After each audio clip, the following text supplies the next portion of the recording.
All right, good morning, everyone, and welcome to our hearing today on health information technologies, administrative perspectives, and innovation and regulation. Thank you for being here. Today we convene the Subcommittee on Oversight and Investigation to discuss development and innovation in these technologies, particularly mobile medical applications or apps, and how federal regulations may impact this growing industry.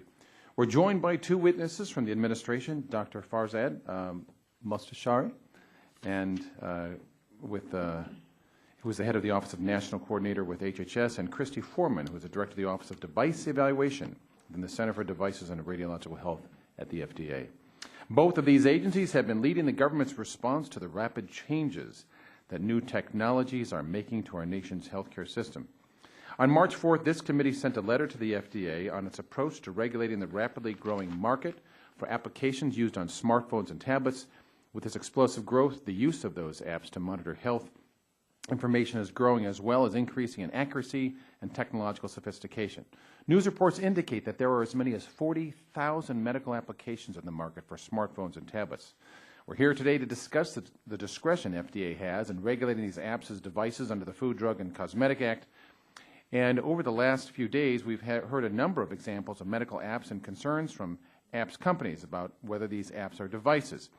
For example, where does an app that transmits photos of potential skin cancer or the healing of surgical scars cross the line to FDA scrutiny? If an app that turns a smartphone into an ultrasound can be regulated, what about apps that let you review images from ultrasound or x-rays?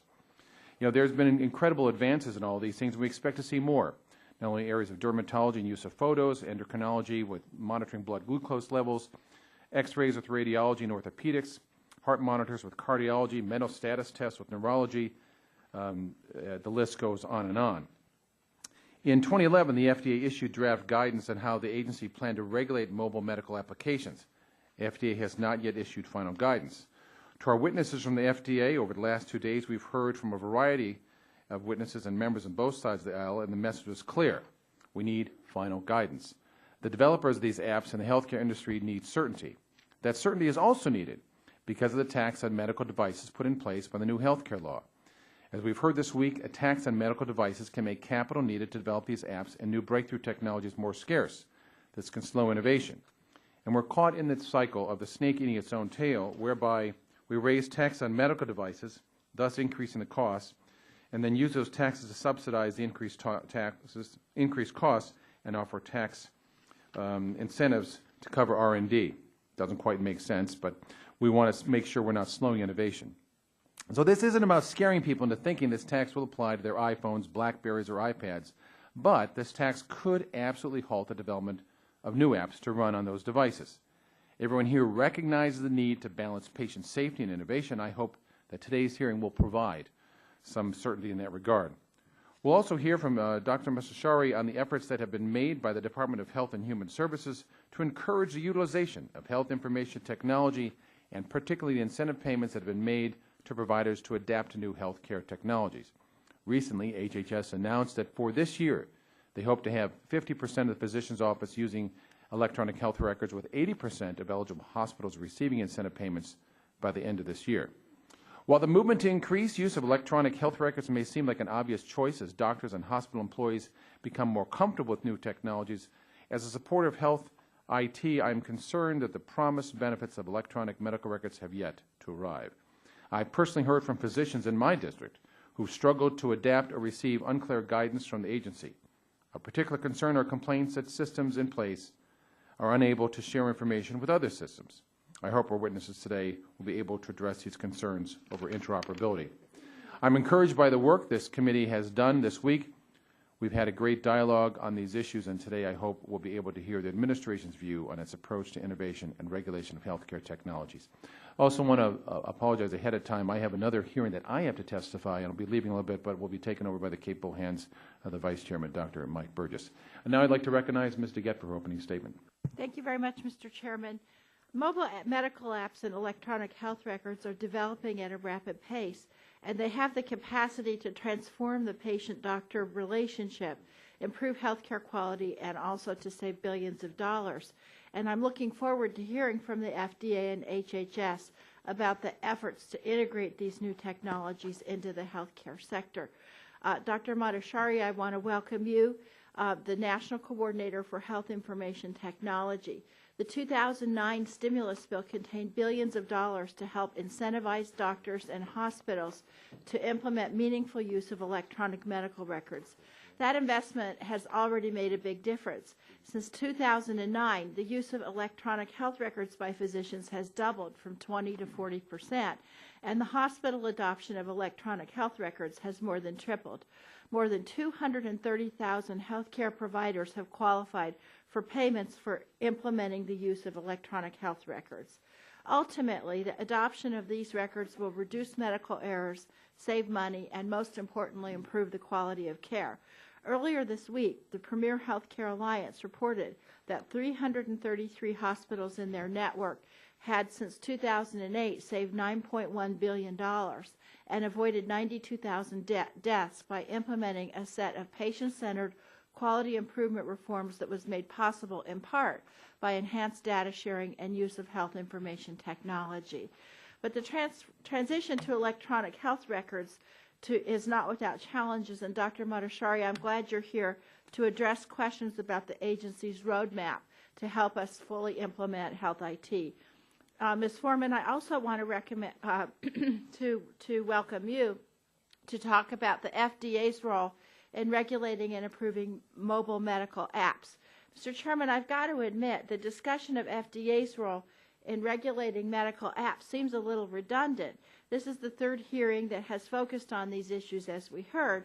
During the first two hearings, the other subcommittee heard from 11 different non-government witnesses about how the administration is balancing the need to promote innovation in this field against the need to protect to ensure patient safety.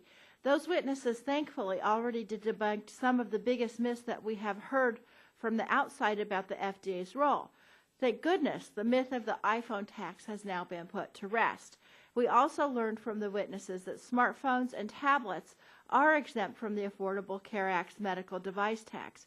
We learned that the FDA is not currently and does not intend in the future to regulate smartphones or tablets as part of its regulation of mobile medical apps. We also learned that the FDA does not intend to regulate calorie counters or pedometers or other kinds of similar apps as medical devices. But we also learned about how the agency has a role in ensuring that other medical devices, like monitoring blood glucose or providing other vital medical information, are accurate and work the way they're supposed to do, which is exactly what the FDA is there for. But the committee also heard from some industry witnesses expressing concerns about the FDA's regulatory efforts and worrying that they could overreach and limit innovation. These concerns are not new, and they are not specific to mobile medical apps. FDA, and frankly this committee, has to constantly address this balance, whether the agency is regulating food, drugs, traditional medical devices, or these apps. That's part of what we have to do. The FDA addressed all of these concerns in a letter that was sent to the committee yesterday, and Mr. Chairman, I'd like to ask that the letter be made part of the hearing record. The letter makes it abundantly clear that the FDA will not tax your iPhone, and it provides new information that shows for the mobile medical apps FDA has reviewed, those reviews are moving quickly, taking an average of only 67 days. So to me, that sounds pretty much like an agency that's trying to foster innovation while at the same time ensuring that patients are safe. And so, Mr. Chairman, I don't think that the debate over how to balance patient safety and innovation will end anytime soon, but I'm hopeful that at least we can have a common understanding of the facts with regard to electronic health records and mobile medical apps, and we can continue in our joint effort with the agencies to make sure we balance innovation and safety. And with that, Mr. Chairman, I yield back and thank you. Thank you. And we do have a copy of this letter for the record, but I thank the ranking member for bringing that up again. I now yield to Dr. Burgess for 5 minutes for opening. I thank the chairman, and certainly we've heard from a number of qualified and distinguished scientists and specialists in medical technology and the communications industries over the past two hearings, and today we're going to hear the perspectives of the agencies that wrote the proposed regulations guiding these industries. The emergence of mobile medical technology does hold great promise, not only for lowering the care costs, but most importantly for improving health outcomes. The increasing availability of these technologies has revolutionized how providers interact with patients. We're at a point now where the number of providers using these devices has increased, almost doubled from a year ago, such that now nearly 2/3 of providers are using some type of device. The rapid proliferation of these new technologies also raises legitimate concerns about patient safety, but we also want to encourage important advancements that can improve patients' quality of life. And it's not just the overregulation by the government, but it's the uncertainty of pending regulation that also drives some of this discussion. The FDA struggles to maintain their current regulatory charge, but we need to be assured that they have the experience, that they have the expertise to handle the additional responsibilities of an emerging market. Ms. Foreman, I would like to thank you and your agency for the rapid response to the letter earlier this week. I hope that sets a new benchmark in the administration. We are accustomed to waiting years for a response, and this was indeed refreshing that it was only a few weeks in turnaround. And certainly we look forward to similar quick turnarounds for the final regulations of the draft guidance, which was issued in July of 2011. And Dr. Mastashari, I've enjoyed visiting with you in the past, and I thank you for being with us as well. As a provider, I have direct experience using health information technology and seeing the benefits as well as some of the downfalls that it brings to both patients and providers. Artificial barriers do nothing for care coordination, for patient safety, or for provider communication. As a physician, my primary concern is the health and safety of the patient. Inaction is not an option on this issue. However, we must do so in a way that encourages the development of innovative technologies, and we certainly do not want to push them outside of our borders. I'll now yield the balance of the opening statement time to the gentlelady from Tennessee, Ms. Blackburn. And I thank the gentleman for yielding, and thank you, Mr. Chairman, for the hearing, and to our witnesses, Ms. Foreman, Dr. Mastashari, we thank you for being here with us. The hearings that we've done this week, I think are essential. I don't think they're redundant. I do think they're essential to getting our arms around an issue that we're going to have to deal with on the mobile medical apps. And I would say that one of the things that has come forward through the testimony we've received is that a 40-year-old FDA statute is not nimble enough to address the needs that are in front of us with this new innovation sector. I do think that ONC has a unique perspective on these HIT issues, and along with input from the FDA and from stakeholders, that Congress can find a path forward on what a framework would look like. One of the things we have heard from the innovators is the uncertainty that is there within FDA, this big gray area of whether you will or will not be regulated. That is stifling innovation, and as we heard on the hearing on Tuesday, it also does not do anything to provide certainty to investors who are going to be there. So that is of concern to us. Now, Dr. Burgess mentioned yesterday that these are the tools of today's doctors and future doctors, and 15% of these apps that are out there, the 97,000 apps, mobile medical apps, 15% are used by physicians. This is a way for us to achieve efficiency. It is a way for us to expand access.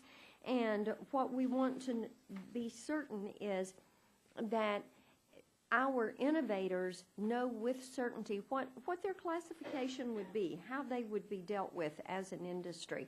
So we thank you all for the testimony and for being here, and we look forward to concluding our series and finding a way forward on the issue, and I yield back.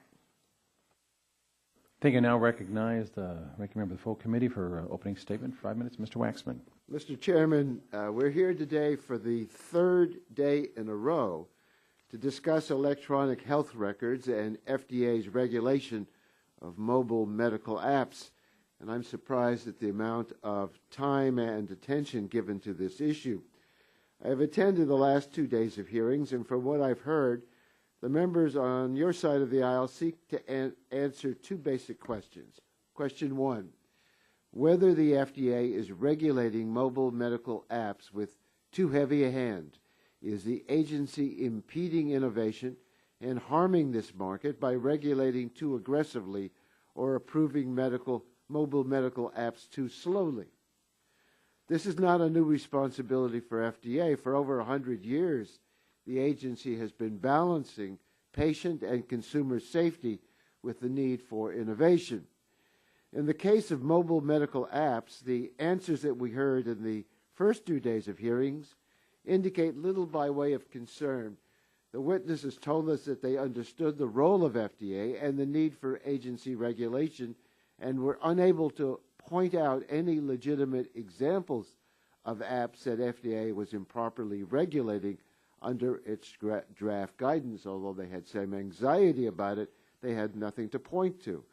Question 2 is whether FDA will impose a new tax, the Affordable Care Act's medical device tax, on your cell phone. The answer to this question is as plain as day. The answer is no. The Affordable Care Act itself contains a clear retail exemption. Even if a cell phone was designated to be a medical device, the Act says that any device that is, quote, generally purchased by the general public at retail for individual use, end quote, is not subject to the tax. That exemption would apply to any cell phone you can buy at a retail store. And FDA has been clear that the agency is not currently regulating and does not intend in the future to regulate smartphones or tablets as part of its regulation of mobile medical apps. The IRS has provided similar indications. Mr. Chairman, this tax issue is a non-issue. We did not need to spend 1 day of hearings on this, let alone 3. This committee could have used this time more wisely. I've asked you to hold hearings on the abuse of tax and regulatory loopholes by the tobacco industry and their efforts to undermine the Tobacco Control Act. Ranking Member DeGette and I have asked for hearings on the impacts of sequestration on the agencies of our committee's jurisdiction. We've asked for hearings on the risks associated with antibiotic-resistant bacteria, a very serious and growing public health threat. We've asked for you to hold hearings on Lifeline, the Universal Service Fund's low-income phone program. These hearings could examine the expenditure of billions of dollars of consumer funds. In the last 2 years, I have sent over 20 letters asking for hearings on the impacts of climate change, and we have not held a hearing on a single one of these important issues. Mr. Chairman, I hope you can understand our concern. I don't mean to discount the importance of mobile medical apps and electronic health records. This is an industry that, thanks to the investment we made in the 2009 Obama stimulus bill, is growing, is creating jobs, and has the potential to dramatically improve healthcare quality and save billions of dollars in healthcare costs. But there are too many pressing issues before us for this committee and this Congress to get bogged down for 3 days in what amounts to an inaccurate talking point about FDA overregulation and a non-existent iPhone tax.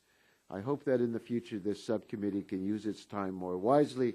I must say, Mr. Chairman, for this particular subcommittee, I thought that the first hearings we've held under your leadership have been very worthwhile, and we can go back to doing things that are constructive and not just talking points for political purposes, which that's all these 3 days have been about.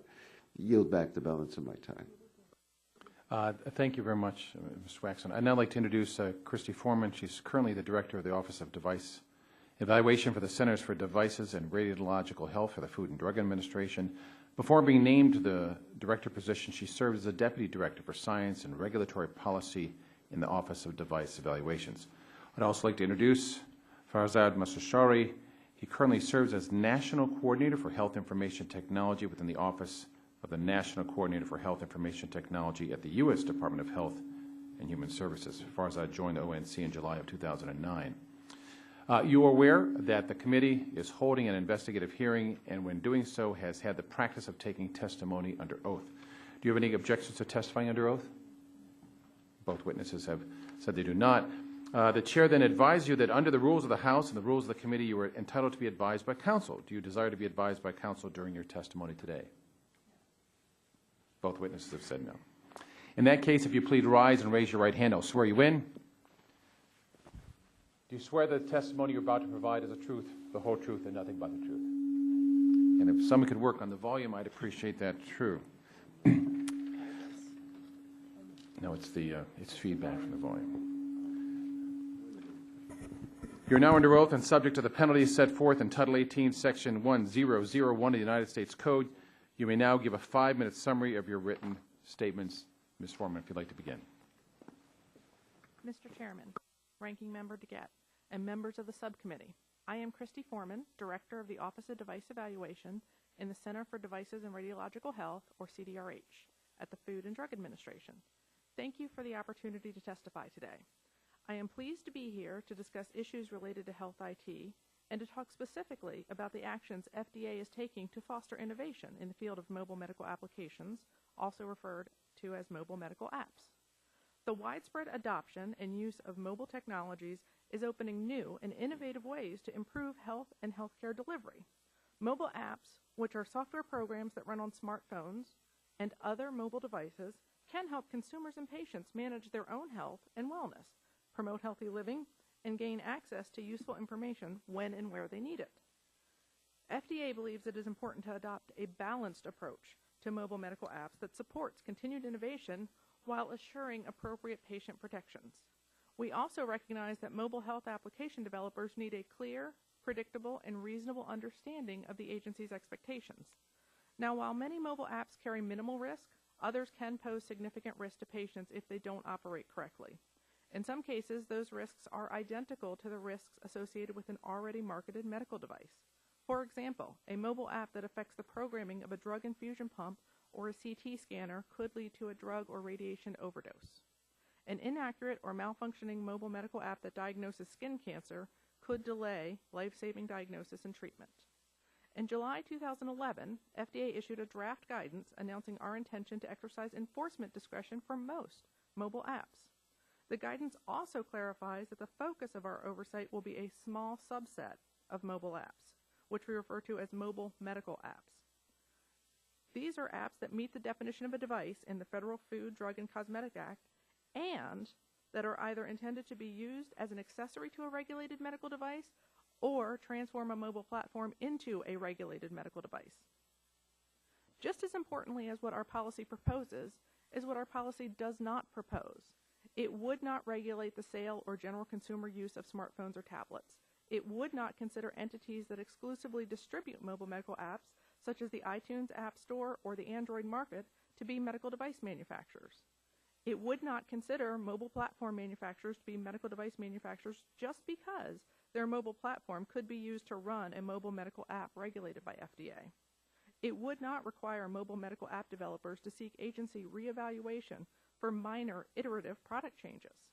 And it would not apply to mobile apps that perform the functionality of an electronic health record, EHR system, or personal health record system.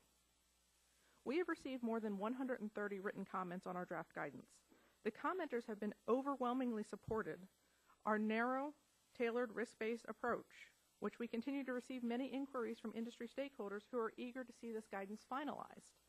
Some commenters have sought additional clarity on the types of mobile apps that would fall within the scope of enforcement discretion.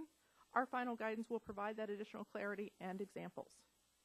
Pursuant to Section 618 of FDASIA, the FDA, ONC, and Federal Communication Commission have established a FDASIA work group, which will provide expert input from a wide range of stakeholders to provide recommendations on an appropriate, risk-based regulatory framework pertaining to health information technology, including mobile medical apps. It is important to note that FDA has been regulating medical device software for decades, and medical device software on mobile platforms for more than 10 years.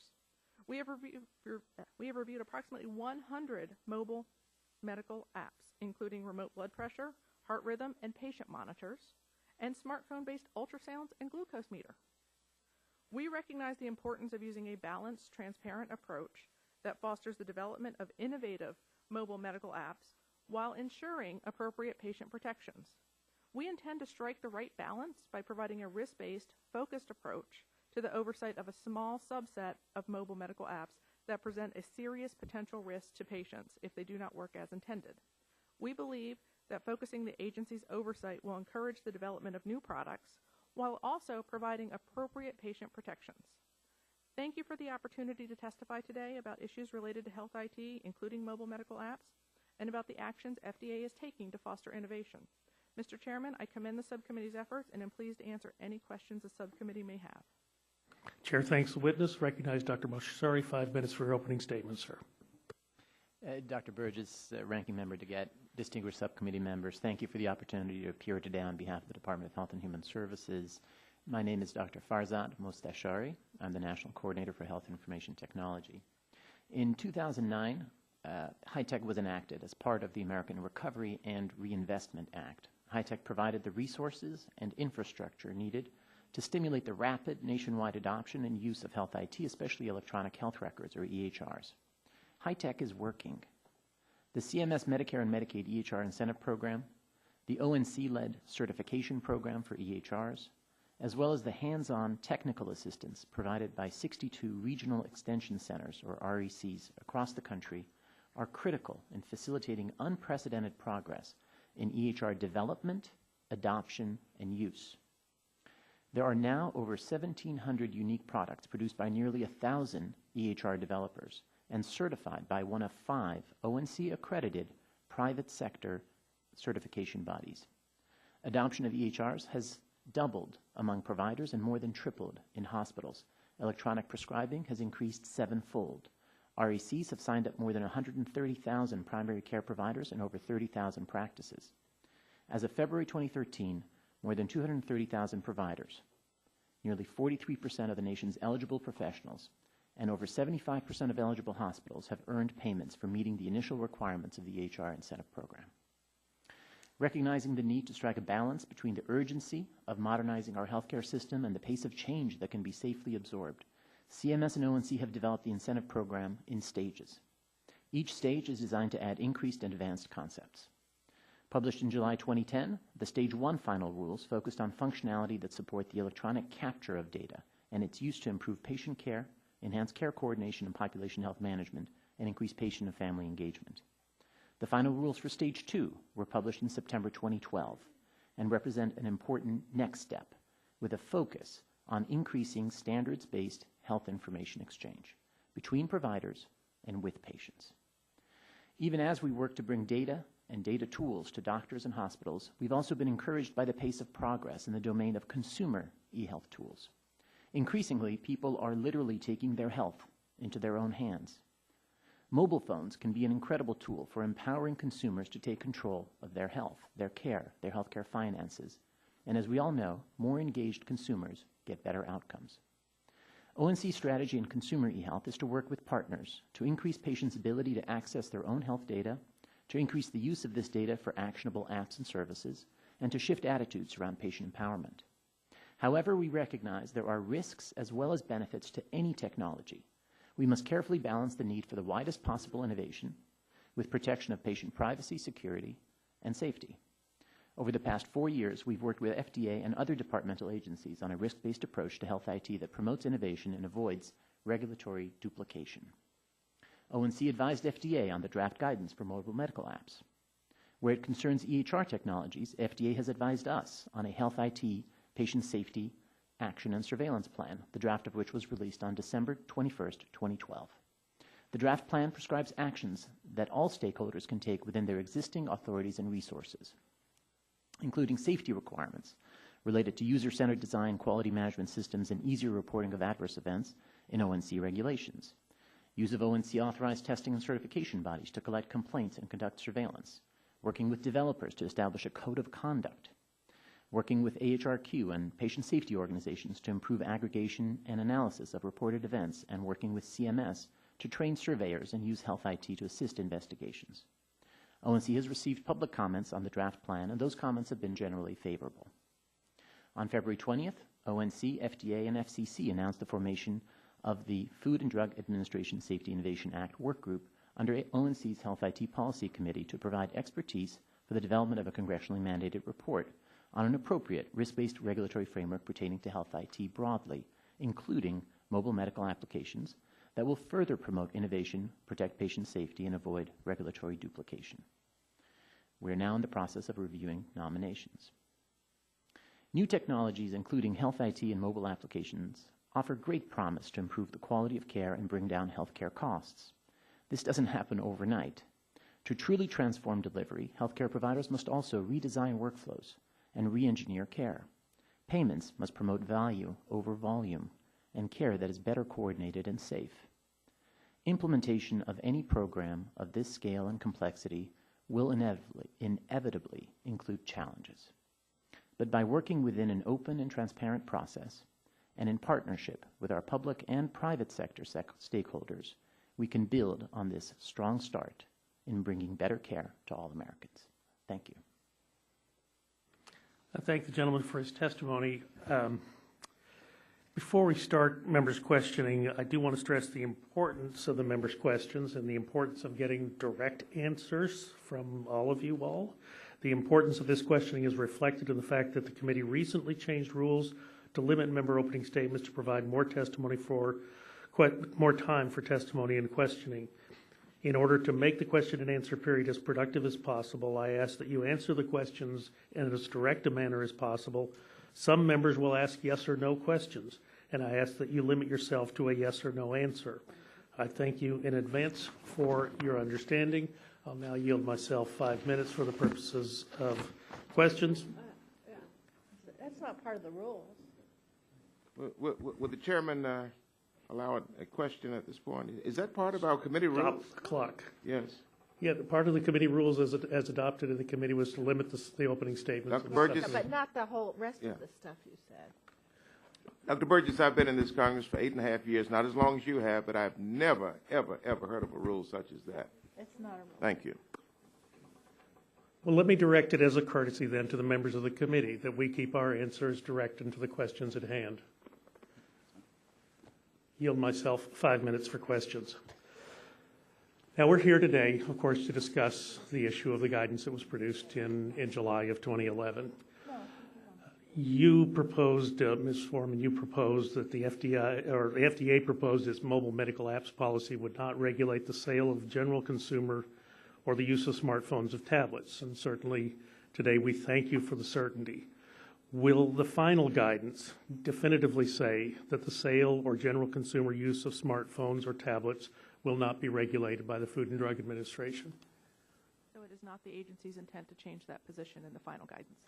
But as everything, there is that possibility. And that's where the uncertainty comes from. And really, one of the things that the last 3 days or the last 2 days and today are all about is trying to provide some certainty for the people who work in this space and are making significant investments of dollars and time. And they're doing so because they think they have ideas that are ultimately going to help people. And we'd like to provide them that certainty. I think that's one of the reasons these committee hearings have been so important. Some of the uncertainty we've heard this week relates to the fact that the guidance issued in July of 2011 is a draft. When can we look for the final draft, the final guidance? When can that be released? We have prioritized that guidance for publication this year. It should be coming soon with the intent of providing clarity to the... Is your microphone working? It is on. Okay, pull it a little closer then. We intend to finalize that guidance this year. It is a priority for the agency. It should be coming out in the final months. And the point of the final guidance will be to seek to clarify the questions received during the comment period and provide additional examples to clarify the agency's policy. Did you say it will be coming out in the final month of this year? No, it will be coming out in the coming months. In the coming months. And when you say this year, you're talking about the calendar year, not the fiscal year? It should be out before the end of the fiscal year, yes. Okay, the fiscal year. Well, let's make a note of that. Some of the statements made by the FDA, either in the guidance or were made by you today, is the guidance going to be binding on the Food and Drug Administration? Are there situations where the Food and Drug Administration has deviated from its guidance when exercising its enforcement discretion? So guidance is not binding. Guidance represents agency thinking. It is not a regulation. It is not statute. It is a lower level that represents agency thinking to provide clarity both to staff and to industry.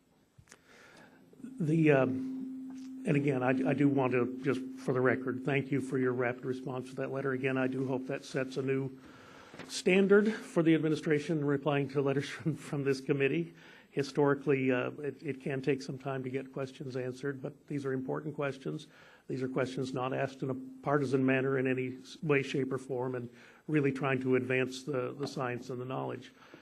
Dr. Mostashari, I will tell you, I do get to travel to a lot of places in the country. I talk to a lot of provider groups, and I'll just say there is some concern. The FDA always looks to whether things are safe and effective, well, with the exception of tobacco, but always looks to whether things are safe and effective under its regulatory jurisdiction. But I can't recall that we ever saw the randomized clinical trials for electronic health records. Are those trials in existence? Were they done? Do we have that data? Dr. Burgess, thank you for your question. There are many, many studies that have looked at whether when you try to improve quality, whether having information helps. And it's not something that perhaps is well suited to a randomized trial at the policy level. But the overwhelming evidence, and we have commissioned a study that looks at every published study on this, and while some of the negative studies, the ones that are counterintuitive, get a lot of press, the preponderance of the evidence is absolutely that when implemented appropriately, health IT is going to improve quality, safety, and efficiency. And yet, I just noticed from your testimony, I mean, it was the end of last year, December of 2012, when your safety guidelines were published. The actual stimulus bill was passed 4 years ago. The implementation began June of 2011, as I recall, and December of 2012 is when you're providing the safety guidelines. And you stipulated such things as privacy and patient protections. We have been, our belief is, and I think the evidence is, that the best thing we can do for safety in general is to get off of paper. And the evidence around computerized order entry, for example, reducing medication errors by 48% is clear. And we've seen an increase in e-prescribing that gets away from my handwriting and perhaps yours, which is a good thing in terms of improving the safety of prescribing. We just heard from the Premier system just this week about how they've saved $9 billion and 91,000 lives by implementing data-driven processes to improve care that can't be done in a paper-based world. So we believe that really getting healthcare into the data age is critical for improving safety. Now, as I mentioned, any technology... Yes, sir. I'm actually going to stop you because my time has expired. In the interest of getting everyone heard, I'll yield to the ranking member of the full committee, of the subcommittee. Thank you, Mr. Chairman. I just have a few questions. Over the last 2 days of hearings before today, there was a lot of testimony and claims that app developers face a threat from the FDA, and that the agency is planning to regulate mobile phones and a wide range of apps, and then impose a medical device tax on phones. In the chairman's opening statement, I think he implied that he understands that the agency is not planning to put the medical device tax on phones. But I just want to clarify exactly what the agency is planning to do, Ms. Foreman. So I want to ask you a couple questions. Is it within the agency's jurisdiction to regulate mobile medical apps? Yes, it is. And can you give me, if you can pull that microphone even closer, I think you're a very soft-spoken person. Can you give us some examples of the types of apps that the FDA is trying to regulate? So the apps that we are trying to regulate and that we have been regulating for a decade are similar to what is regulated through other medical device technology. A central monitoring station for a nurse that transmits patient data, heart rate, SpO2, other critical parameters for a patient that need to be monitored. We have ultrasound technology that there is an app and a transducer that can plug into a smartphone to allow ultrasounds to take place. Those are the types of technology that we're regulating. And why are you trying to regulate those types of technology, Ms. Foreman? So those types of technology pose patient risk. If the device does not perform as intended, there is the potential for patient risk. Additionally, it is the same as other medical devices we regulate. We regulate based on intended use, not based on platform. So just because a device moves to a mobile platform, it would not be the agency's intention that would make it deregulated. So you're not looking at how the app is used. You're looking at what the purpose is, right? Exactly. And this is an ability that the agency has had for some years. It's just not new under the Affordable Care Act or under the stimulus, correct? That is correct. Our first clearance of a mobile app product goes back to 1997. 1997. Okay. And can you tell me what types of apps the agency will not be regulating and why? So there are apps that do not meet the definition of a medical device. The agency would not regulate those. That would be, for example, an app that takes an electronic version of a printed textbook. We have said that's not a medical device. Okay. There are devices that it meets the definition of a device, but the risk is low. The agency would rather focus our regulatory priorities on the higher risk products.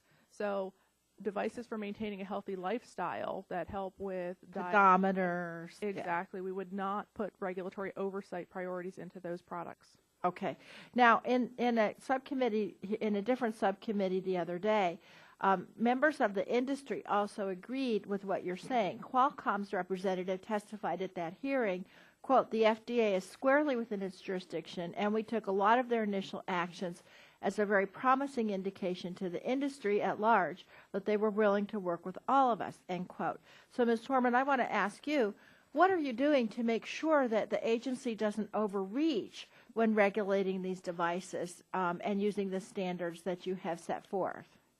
So as I mentioned, for us to regulate the product, it must first meet the definition of a medical device. That is what gives the agency its authority.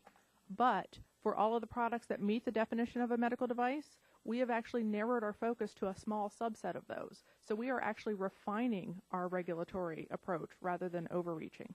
Okay, now, so that's good that you're narrowing it down, looking at things that affect patient safety and so on, but we're still hearing concerns about the impact of uncertainty on the mobile medical device market.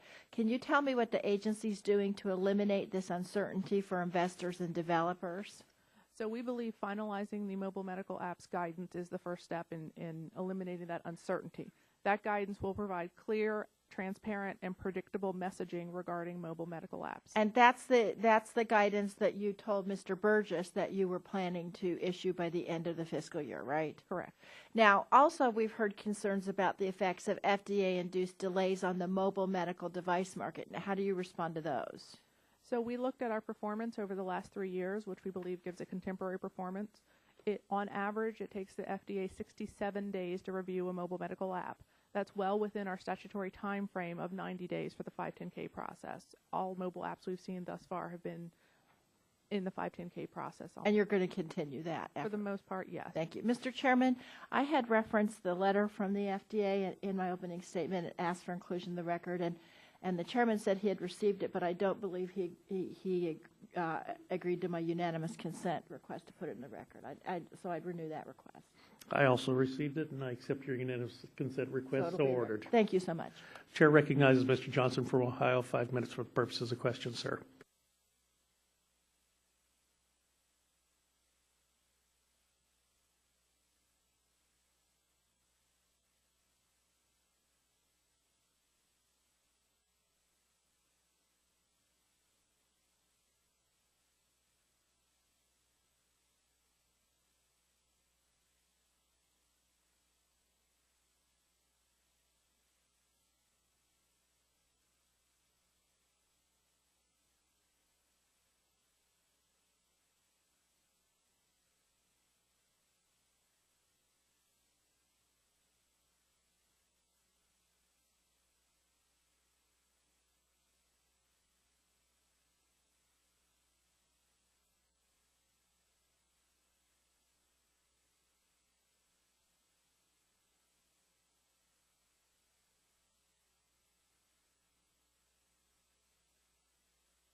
That's a terrific question, and you're absolutely right that it's the use of data, not just the data itself, that improves care. And as we found in other IT endeavors, IT becomes particularly important when you redesign the processes to take advantage of the information technology instead of merely digitizing the paper-based or former processes. And I would certainly agree with you. You know, over my 30 years in IT, one of the cardinal lessons is just because something can be automated doesn't mean that it should be automated. It's an issue of business process re-engineering, and if you don't do that, you don't have a complete solution, or certainly you don't have a solution that's connected.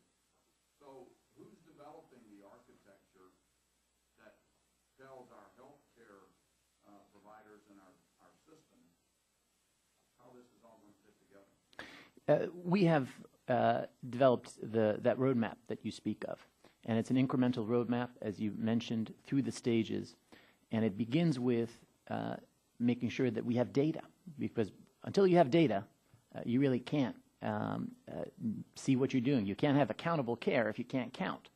And that's where paper-based systems are today. So in stage one, the idea is let's collect the information in a structured way. Because, yes. That goes back to what I said earlier, and I think this is a discussion between two IT professionals here that everybody else may get bored with. That goes back to if you don't know where you're going, any road will get you there. I don't think you know what data you need until you have an architecture and you know what the end state looks like. You know, in the many software and technology programs that I managed throughout my 30-year career, if you don't start with an idea of what the end state looks like, then you waste a lot of money, you waste a lot of time. That's right. So I'm not sure data collection up front without knowing what data you want to collect makes a whole lot of sense. Let me clarify my response. Sure, because we start with data. Data doesn't become information until it's relevant and until it can be used. And data, just for the sake of data, as you know, is. That's right. So, Go ahead, I'm sorry. sorry about that. So we start with, in the meaningful use framework, we actually start with the end in mind. So we said, what is it about the use of technology that we can expect to improve safety, improve the quality of care, patient engagement, public health? And then we work backwards to say, okay, if we want to reduce deaths, unnecessary deaths, those are associated with better decision support at the point of care. It's associated with quality measurement and being able to make a list of patients by certain criteria, okay? And taking that a step back, you need to be able to have a list of medications for patients. That's pretty clear.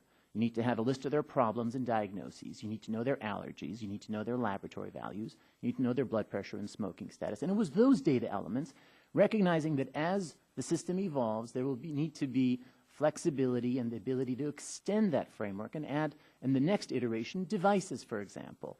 Like I said, people are probably going to get bored. we would. How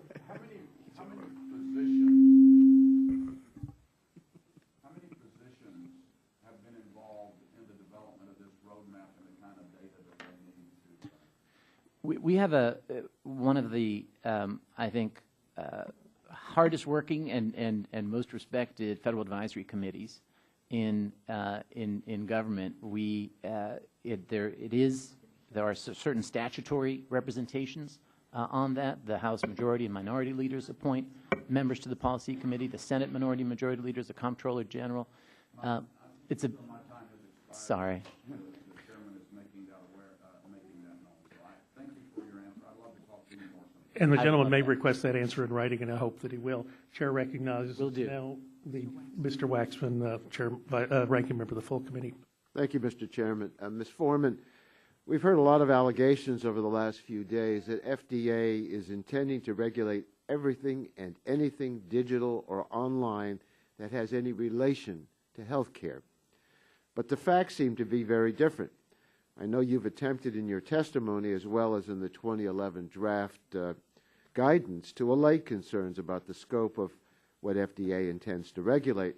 but I'd like to, for the record, to go over some of the examples we heard in testimony yesterday or the day before. Is FDA currently proposing, or does it intend in the future, to regulate ordinary smartphones and tablets? No, it does not. What about mobile platforms in general, such as the iPhone, BlackBerry, Android phones, tablet computers, or other computers that are typically used as smartphones or personal digital assistants? No. What about the entire mobile network?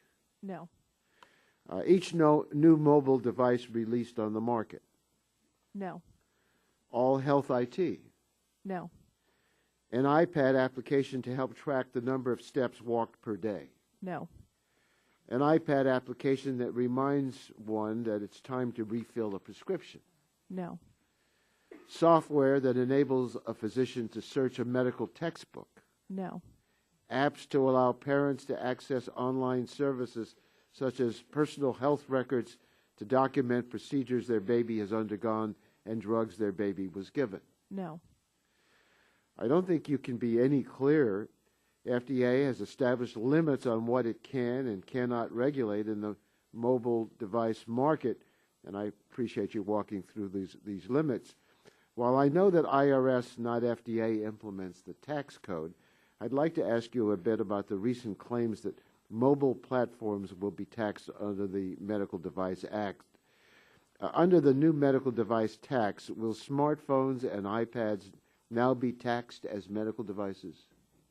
So the FDA is a public health agency, not a taxation agency. I Those understand. questions would probably be best answered by IRS or the Treasury, but my understanding is no. These type of products are exempt from the medical device tax. Isn't that correct? Can you explain a little bit about this exemption? So as I said, we're a public health agency, Yes. not a taxation agency, but they would not be regulated as medical devices, therefore not subject to the medical device tax. Okay.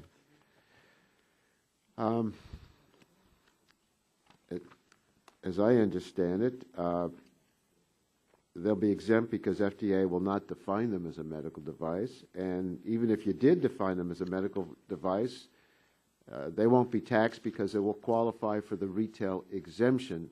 The law says items sold to consumers by way of retail cannot be taxed. Isn't that your understanding as well? That is my understanding. Although we don't rely on you for tax You information. really should not. But we're interested in this issue because it's been brought up so many times, and this committee is not a committee that has jurisdiction over tax. I thank you very much. It's clear that fears that iPhones and other smartphones are going to be regulated by FDA and taxed as medical devices are unfounded, and we can put this myth to rest. Over the course of the last 2 days of hearings, do you want me to go into this? Okay, well, Mr. Chairman, my staff informs me the next question is not for me to pursue, and I've asked the questions that I think are important, and I think they're a good way to end the third day of hearings to allay a lot of the fears that have been raised in the other two. And so, unless anybody wants my minute, I will yield it back. And the chair thanks the ranking member. Is forever at his debt. Now yields for 5 minutes to Ms. Elmers from North Carolina.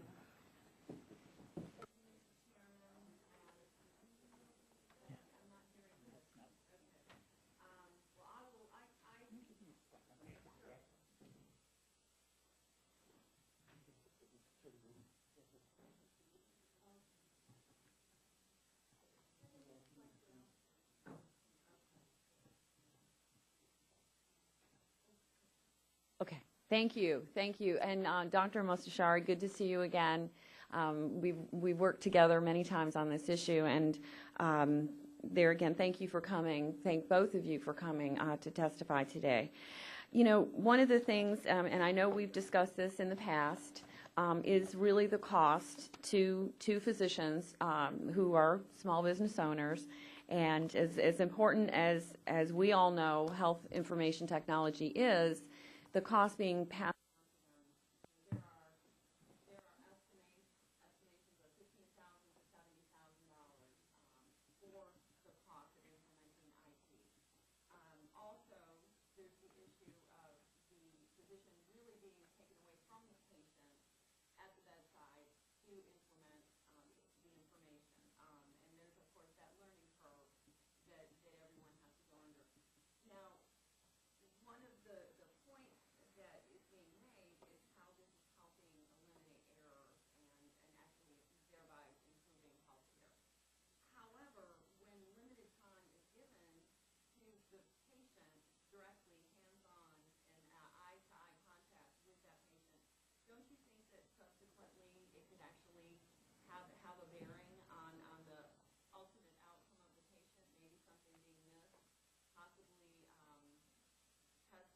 over-ordered as a result of not a adequate time with the patient?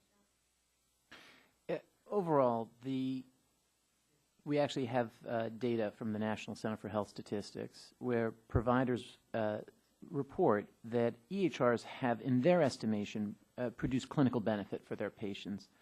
It's 79%. And if you look at those who are using the modern systems and who have been using it for more than 2 years, and this is important because it takes time to get used to the systems, that rises to 92% of providers believe that in their practice, the electronic health records are providing clinical benefit to their patients. Now, that leads me to my next question, because a lot of the software is incompatible with other facilities.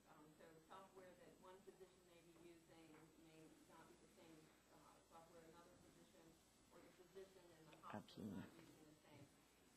So getting back to, again, considering errors, considering the possibility of information not being exchanged adequately, but also considering cost, which is, of course, ultimately gets passed on to the patient. And we're always looking for good quality of care.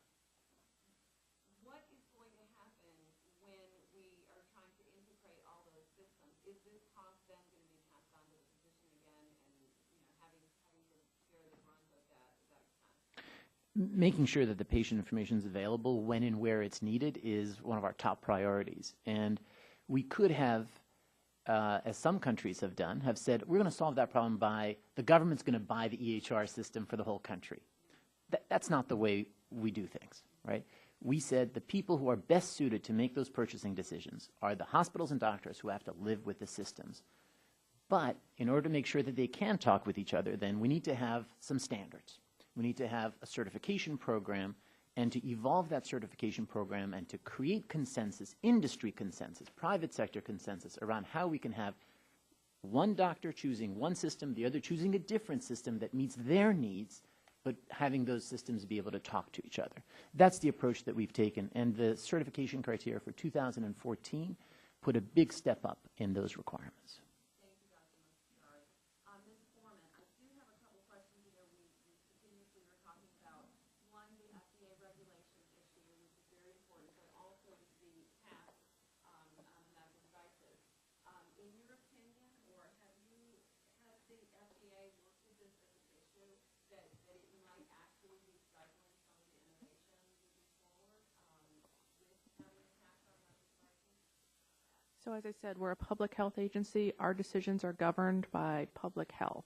But our decision-making was based on balancing innovation and public health. We identified a large subset of devices that could be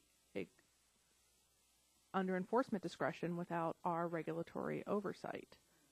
As it happens, those devices may not be subject to the device tax. As was mentioned, there's a retail exemption as well. Products available at the retail, even if it is declared to be a medical device, is exempt from the tax. But FDA is a public health organization, not a taxation agency. Chair recognizes the gentleman from North Carolina. 5 minutes for purpose of question, sir.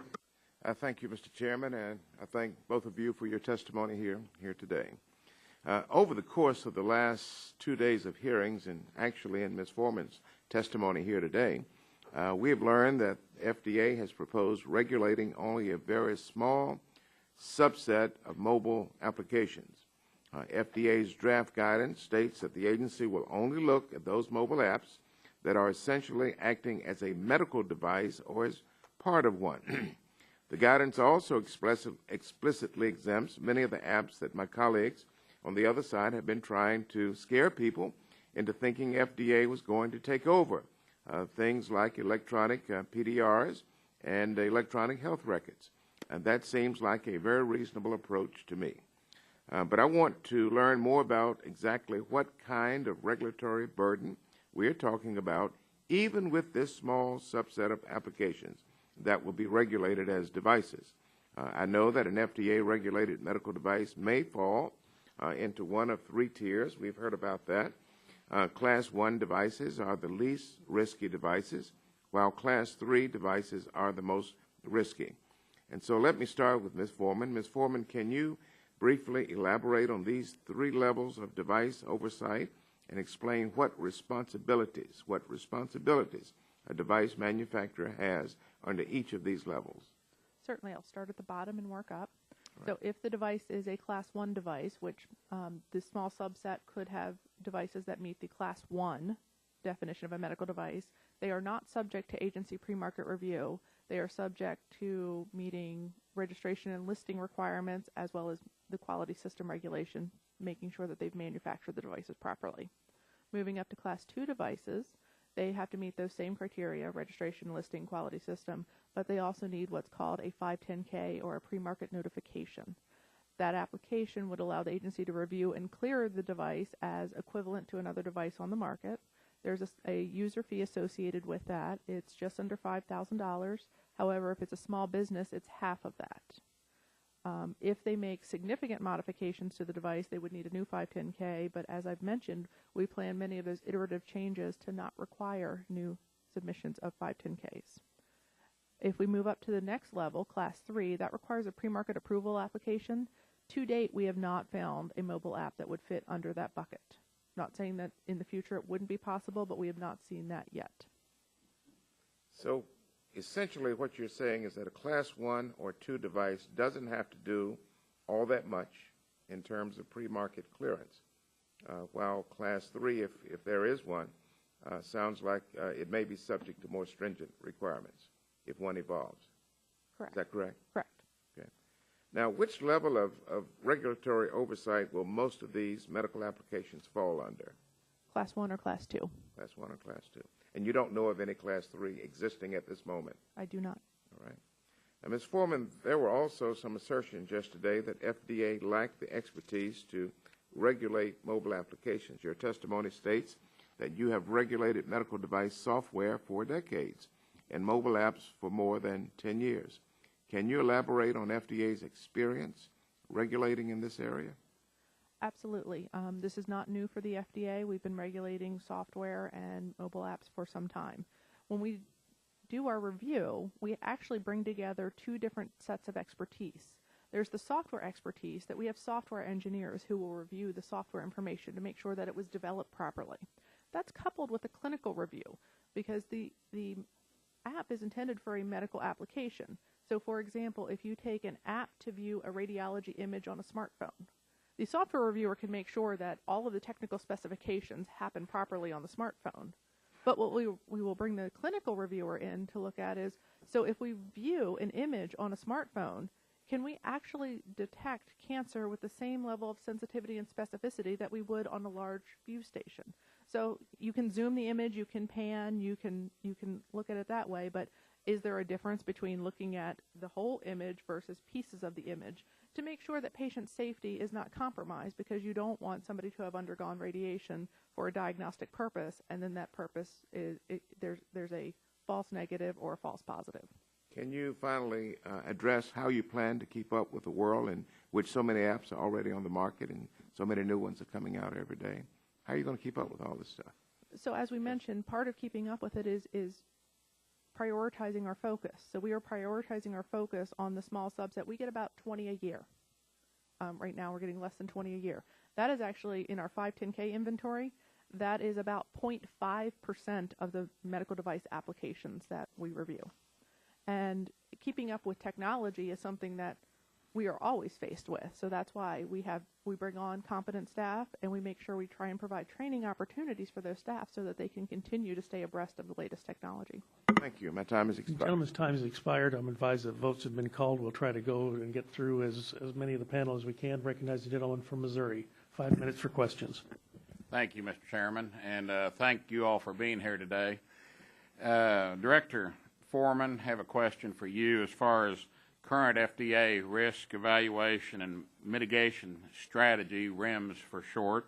Their guidance requires, doesn't it, that medication guides upon first dispensing of the medication, and then for every subsequent refill, you have to have the medication guides printed out. Is that correct?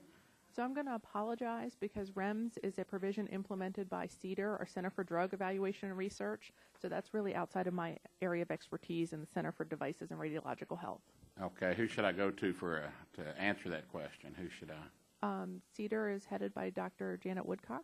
Okay, because that was my intent, was to ask if on a refill prescription, if that could be able to be handled through a mobile device as opposed to trying to mail a stack of how to retake your medicine every time that it's prescribed. So with that, and I know we're short on time, Mr. Chairman, I yield back. Gentleman yields back. The gentleman for New York is recognized 5 minutes for questions. Thank you, Mr. Chair. Dr. Mastashari, there is a broad consensus that the increased use of electronic health records and health information technology ultimately leads to better patient care and a bending of that cost curve and savings. There's also a concern that the adoption of these EHRs also provides an increased opportunity for fraud by exaggerating the intensity of care or severity of patients' conditions on their Medicare claims. We've, I guess, labeled this as upcoding, and it's often facilitated by software programs that prompt billing for additional services that were not provided and may be only tangentially related to the care received. Many of our health IT vendors are developing these systems to promote their products as a way to increase the bottom line. So my question is, can you discuss what your office is doing to develop guidance and technological standards in electronic health records software that will help to prevent this type of fraud?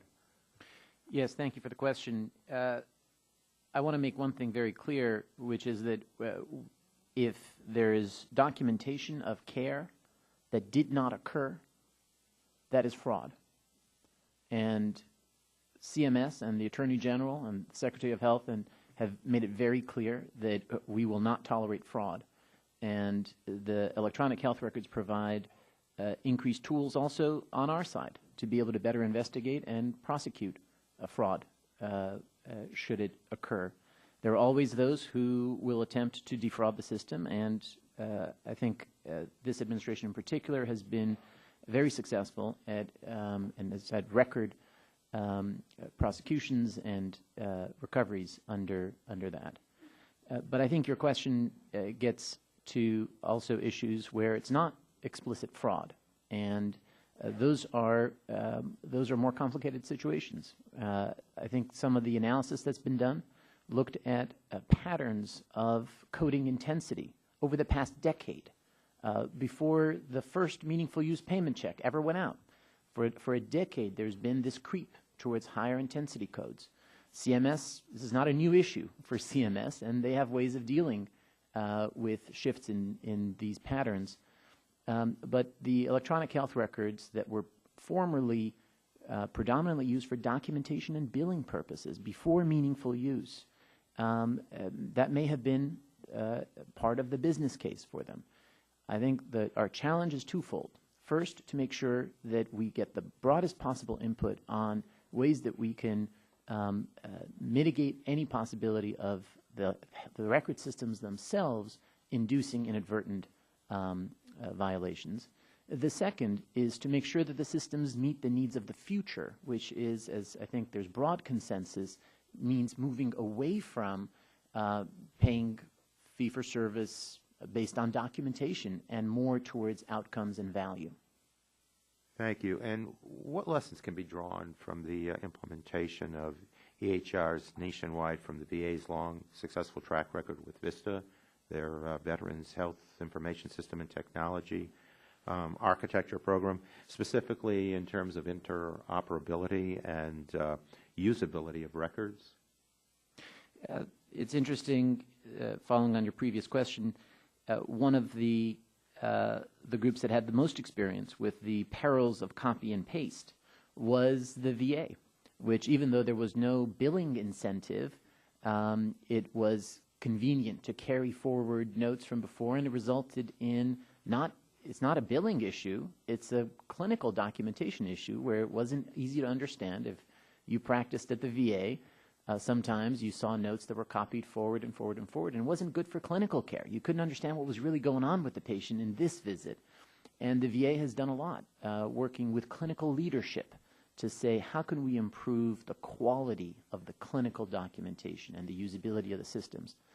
The VA, there's very strong evidence that they have saved billions of dollars by implementing IT and by continually improving the systems that they have. And if there's one lesson I would take from the VA, it is that no system is perfect the day it's implemented. And it becomes improved over time through the polishing of that stone, through the application of clinical judgment, improved usability, improved interoperability, and that's what we're engaged with here. This is not a, one and done process. This is going to be a continual process of refinement, optimization, improvement, and redesign. Thank you, Dr. Mastashari and Ms. Foreman, for appearing before us. And Mr. Chair, with that, I give it back. Gentleman's time has expired. Chair now recognizes Mr. Griffith for 5 minutes for questions, sir. Thank you, and I apologize to the witnesses in advance. I have to move fairly quickly, so I'm cutting through a lot of the explanation because I think you all know where we're heading on the questions as we get to it, but if you need further, let me know. Ms. Foreman, your testimony notes that questions about medical device tax should be directed to the IRS, but clearly they're going to need help in figuring out what is a medical device or what you are regulating as a medical device if it's the purpose of it and not the platform. And so I would ask, have you had any discussions with the IRS about this tax, about the tax, if they asked for your input on that? We provided technical input to the IRS on the interpretations of our laws.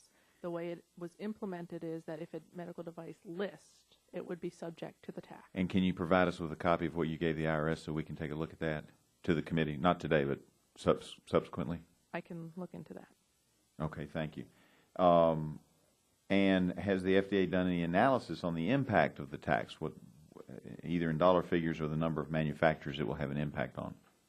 FDA is a public health agency. We are not involved in the taxation. We receive no direct benefits. In regard to the questions the list of examples that Mr. Waxman listed out, while the FDA does not currently have any plans, do you believe that the FDA could, if it so chose to do so, regulate those examples down the road if it had a change of heart?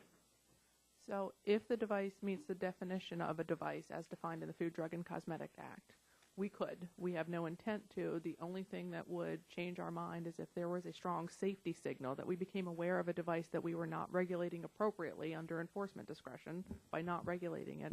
That would cause us to reconsider our position. But absent strong safety signals, no, we would not change our mind. All right, and then the practical question that I would have is, if somebody is currently developing an app of a medical nature, how do they know, or how does anybody know, if they're supposed to be contacting the FDA? And I just, I'm just an old country lawyer, and I got on my tablet here, it's an Android, and found an article yesterday, and there were lots of them. I just chose this one because it sounded interesting, that the iPhone is now a handy tool for detecting and diagnosing parasites. And the article says, using little more than an iPhone, strips of double-sided tape, a cheap ball lens, and a battery-powered flashlight, a workable model was assembled to determine whether or not a child had parasites. Y'all regulating that or not? To my knowledge, we have not regulated that. It has not come before us. A diagnostic device, though, would meet the definition. So if the Canadians, the Bostonians, and the Swiss who worked this up to help in other countries decided that it might be helpful in rural parts of the United States, they'd have to come to you first, and instead of costing $8, it would cost what? Hundreds of thousands? We are not involved in the pricing of medical devices. No, I'm not talking about what the price is. I'm talking about how much it costs to get it approved. So as I say, a 510K fee is just under $5,000. If it's a small business, it would be half of that. Okay. So $2,500. But you'd want all kinds of tests and studies, not the fact that they've been out in the field and made it work with double-sided tape. Am I not correct? I'm not inherently opposed to double-sided tape, but... Understand. I think I've made my point. Now yield back my time, Mr. Chairman. Thank the chair. Chair yields to the gentleman from Texas, Mr. Barton, for questions. Mr. Chairman, I appreciate the time. I want to yield it to you to use as you so decide. Well, I thank the Chairman Emeritus. Dr. Mastashari, I just have to ask you here as we conclude today. I hear a lot of stuff about interoperability. I mean, you're the head. Why don't you just fix that? Why don't you just make that happen? We are using every lever at our disposal to increase the sharing of information, and that includes not just the data standards and getting industry together to help us. We don't want to be the ones to say, we'll choose the standards. We really want to work with industry to get consensus and to accelerate this. But, in the interest of time, we do hear about this a lot. Even anecdotally, hospital systems in the same city that have the same operating system aren't talking to each other. Seems like you could make that happen.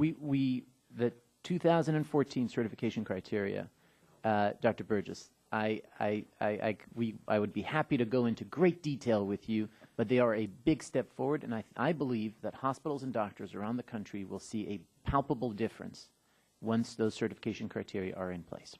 Well, I want to thank both of our witnesses for being here today and for bearing with us. Apologize about votes cutting the hearing short. Dr. Mostashari, I look forward to having you back at either the Health Subcommittee or this subcommittee in the future. You're a fascinating witness. We've learned a lot this morning from both of you, and I appreciate your time. I want to thank the members for their devotion to the hearing today. The committee rules provide that members have 10 days to submit additional questions for the record to the witnesses. I also failed to ask for unanimous consent that all member statements that wish to be entered in the record be entered. Hearing no objection, so ordered. The hearing stands adjourned.